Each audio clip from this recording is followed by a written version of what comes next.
നമ്മളുണ്ടല്ലോ, ചിലരെ നമുക്ക് ഭയങ്കര ഇഷ്ടമായതുകൊണ്ട് അവരുടെ നമ്മൾ കുഞ്ഞു കൊച്ചുങ്ങളെ പോലെ എത്ര പ്രായമായവരായാലും നമ്മൾ കൊണ്ടു നടക്കും ഇല്ലേ.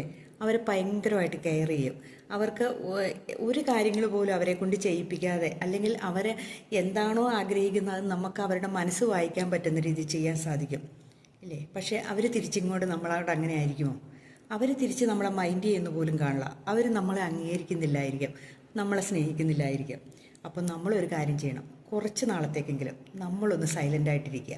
നമ്മൾ ഈ പ്രസ്ഥാനം, ഈ സ്വഭാവം ഒന്ന് നിർത്തുക. ഇങ്ങനെ പിറകെ നടന്ന് ഓരോ കാര്യങ്ങൾ ചെയ്യുന്ന സ്വഭാവങ്ങൾ ഒന്ന് നിർത്തുക. അപ്പോൾ അവർക്ക് പെട്ടെന്ന് ഫീൽ ചെയ്യുകയും അവർ നമ്മളിലേക്ക് തന്നെ തിരിച്ചു വരാൻ ശ്രമിക്കുകയും ചെയ്യും. അപ്പോൾ നമ്മൾ ഒന്ന് ചിന്തിക്കണം, അവർ നമ്മളെ കെയർ ചെയ്യുന്നുണ്ടോ, അതോ നമ്മുടെ സാന്നിധ്യം, അതായത് നമ്മൾ ചെയ്യുന്ന പ്രവൃത്തിയാണോ അവരിഷ്ടപ്പെടുന്നത്, അതോ നമ്മളെയാണോ ഇഷ്ടപ്പെടുന്നതെന്ന് നമ്മൾ ഒന്ന് മനസ്സിലാക്കിയിരിക്കണം. കാരണം പലപ്പോഴും പലർക്കും പറ്റുന്ന കുഴപ്പം എന്നാന്ന് പറയുക, വീണ്ടും തിരിച്ചു വരുമ്പോൾ പഴയതിൻ്റെ അപ്പുറമായിട്ട് അവരെ സ്നേഹിക്കും, അവരത് മുതലാക്കുകയും ചെയ്യും. അവർക്കറിയാം നമ്മുടെ വീക്ക്നെസ് എവിടെയാണെന്ന് ഇല്ലേ. അപ്പോൾ നമ്മൾ എന്ത് ചെയ്യും?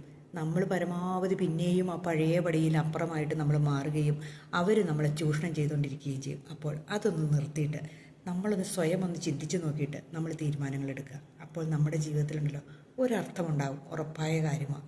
അപ്പോൾ നമ്മൾ തന്നെ എങ്ങനെയാണ് മാറേണ്ടത്, നമ്മൾ എങ്ങനെയാണ് സ്വന്തം കാലിൽ നിൽക്കേണ്ടതെന്ന് നമ്മൾ പഠിക്കുകയും ചെയ്യും. അവർക്ക് ഒരു പാഠമായിരിക്കുകയും ചെയ്യും. ശരിയാണോ എന്ന് ചിന്തിച്ച് നോക്കിക്കേ.